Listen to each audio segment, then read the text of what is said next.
तो वेलकम दोस्तों, स्वागत है आपका चैनल में।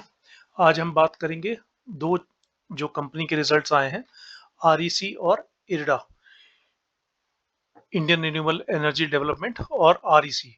तो इनके बीच में हम दोनों के रिजल्ट को भी देख चेक करेंगे और इनकी कंपैरिजन भी करेंगे। तो सबसे पहले अपन बात करते हैं इरडा की। इरडा जो कंपनी है ये ministry of new renewable energy के अंतर्गत आती है और इसका जो काम है ये एनबीएफसी है जो कि आरबीआई से रजिस्टर्ड है, नवरत्न की श्रेणी में है। ये करते हैं रिन्यूएबल एनर्जी को प्रमोशन के लिए, डेवलपमेंट के लिए और कमर्शलाइजेशन के लिए फाइनेंशियल सपोर्ट करते हैं। इनका जो मेन फोकस है वो रिन्यूएबल एनर्जी पे है। तो ये लोन ही देंगे रिन्यूएबल एनर्जी, जैसे कि सोलर हो गई, थर्मल हो गई, विंड हो गई, एथेनॉल या बायोगैस से जो भी एनर्जी प्रोड्यूस होती है, तो उसको सपोर्ट करने के लिए इस इरडा की स्थापना हुई। भारत का जो लक्ष्य है अभी जो है 243 गीगावाट तक का हमने अभी प्राप्त किया हुआ लगभग, लेकिन 2030 तक का जो लक्ष्य है वो 500 गीगावाट तक फॉसिल फ्री एनर्जी को प्रोड्यूस करने का लक्ष्य है। तो फिर हम जब कंपनी की बात आती है तो इसका मार्केट कैप है 42,433 करोड़ के आसपास का, जिसका पी है 24.6, आरओई है 18, पेग रेशियो 0.63। इनके रेवेन्यू की बात करें तो क्वार्टरली रेवेन्यू की बात करें तो सेल्स जो है इरडा का ये सितंबर सेम लास्ट ईयर सितंबर में 1630 था, जो कि लास्ट क्वार्टर में 1947 हुआ और इस क्वार्टर में 2057 2057 सारे नंबर जो है करोड़ में है। 2057 करोड़ का इसका रेवेन्यू है, जो कि ईयर ऑन ईयर 26% की ग्रोथ है। पैट मार्जिन यदि देखेंगे तो पैट इनका जो कि लास्ट ईयर सितंबर में जो था 388 करोड़ का था, क्वार्टर वन में 247 और इस क्वार्टर टू में 549 है। तो quarter one to quarter two तो अच्छा ग्रोथ है और लास्ट ईयर Q2 से भी 50% की ग्रोथ है इसकी। ईपीएस की यदि बात करें तो ईपीएस इसका जो था लास्ट सितंबर 24 में जो था ₹1.44 था, लास्ट जून में जो था 0.88 पैसे था और अभी 1.95 पैसा है, जो कि ईयर ऑन ईयर 35% की ग्रोथ है। इनमें यदि लोन बुक की यदि बात करें तो इसका सितंबर 24 से सितंबर 25 में अपन कंपैरिजन करेंगे। लोन बुक जो सितंबर 24 में 17,807 नंबर सारे करोड़ में है, 860 17,860 करोड़ का था, वो अभी 33,148 करोड़ का लोन बुक है, जो कि 86% 86% की ग्रोथ है। डिसबर्समेंट जिसमें 15,043 करोड़ का अभी हो चुका है, जो कि लास्ट क्वार्टर में 9787 करोड़ का था, जिसमें लास्ट क्वार्टर से लास्ट Q2 25 से 54% की ग्रोथ है।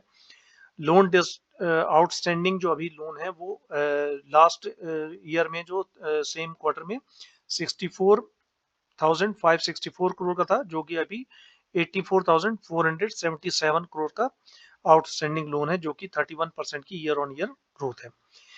एनपीए इनका थोड़ा सा बढ़ा है, जो कि लास्ट Q2 25 में जो था 1.04 का था, जो कि अब 1.97 का हो गया और जीपीए ग्रॉस जीपीए जो है वो 2.19 से अभी जो है 3.97 हो गया। तो इसमें यदि देखें तो ये 26% का ग्रोथ इंजन है, जो कि अपने को 24 के पीई पर आज अवेलेबल है। यहीं यदि आरईसी की बात करें तो आरईसी बोला जाए तो ये बड़ा अम्ब्रेला है, इसमें सारे के सारे एनर्जी पावर सभी कुछ आ जाता है इसमें। इसमें ये government of ministry of power के अंतर्गत आती है। ये भी एनबीएफसी है, लेकिन ये महारत्न की श्रेणी में आती है। इसका काम है गवर्नमेंट की सारी योजनाओं, पावर डिस्ट्रीब्यूशन, पावर जनरेशन, सारी योजनाओं का इम्प्लीमेंट में इसको पावर जनरेशन, जनरेशन से उसके बाद ट्रांसमिशन, इसके बाद डिस्ट्रीब्यूशन और साथ ही साथ रिन्यूएबल एनर्जी में भी ये काम करती है, इंफ्रास्ट्रक्चर, लॉजिस्टिक। तो इन सभी में जो भी कंपनियां हैं उनको ये लोन प्रोवाइड करती है, सारी बहुत सारी गवर्नमेंट कंपनीज को। इनके शॉर्ट टर्म और मिड टर्म लोन भी होते हैं। शॉर्ट टर्म लोन जैसे कि पावर कंपनी को फ्यूल के लिए लोन चाहिए, मटेरियल के लिए लोन चाहिए, इस टाइप के ये लोन भी प्रोवाइड करते हैं। तो ये आरईसी का जो अभी अपन चल रहा है ये आरईसी का है। आरईसी का जो मार्केट कैप है इससे जस्ट इरडा से डबल है, लगभग 98,733 करोड़ का मार्केट कैप है आज जब मैं 18 तारीख को ये रिकॉर्ड कर रहा हूँ। पी 5.72 का है, पैग रेशो 0.34 का है और आरओई 21 का है। इनका यदि अपन फाइनेंशियल्स की बात करें तो सेल्स जो है आरईसी की, इसमें लास्ट Q2 24 में सेम क्वार्टर लास्ट ईयर में 13,706 के आसपास की थी, अब 13,700 मान लीजिए। इस सितंबर में 15,162 की है, जो कि ईयर ऑन ईयर लगभग लगभग 11% की ग्रोथ है। लेकिन लास्ट क्वार्टर से बहुत ज़्यादा ग्रोथ नहीं है। पैट मार्जिन जो है इसका लास्ट Q2 25 में जो था, सेम क्वार्टर में 4038 का था, जो कि अभी 4415 का हुआ है, लगभग 9% की ग्रोथ है। ईपीएस जो लास्ट ईयर सेम क्वार्टर में 15 रुपए 33 पैसे था, जो कि अब जाके 16.77 हुआ है। क्रेडिट इसका चूंकि पीपीटी नहीं है, कौन कॉल दोनों कंपनियों का नहीं है, तो मैं क्रेडिट का थोड़ा अभी नहीं बता पा रहा हूँ। ग्रॉस एनपीए जो है इनका जो net credit impaired asset ratio जो है वो नेट है तो 0.24 है, जो कि लास्ट ईयर सेम क्वार्टर में 0.88 था। ये हालांकि एनपीए टाइप ऑफ घटा है। Gross credit impairment impaired asset ratio जो है 1.06 है इस क्वार्टर का, जो कि लास्ट सेम क्वार्टर में, लास्ट ईयर सेम क्वार्टर में 2 रुपए 53 पैसे 2.53 था, सॉरी। सीआरएआर जो है वो अभी 23.74 है, जो कि लास्ट क्वार्टर में 25.21 था। सीआरएआर इसका कम हुआ, ये अच्छी बात है, मतलब रिस्क जो लोन है वो कम हुए हैं, लेकिन रिस्क लोन से ही इनकम जनरेट होती है। तो ये था हमारा इरेडा और आरईसी का कंपैरिजन, और कंपनी क्या करती हैं इनके बारे में थोड़ा डिटेल। आप अपनी डिटेल भी आप ले सकते हैं इनकी साइट में, एनईसी की, और स्क्रीनर में बहुत जगह अवेलेबल है।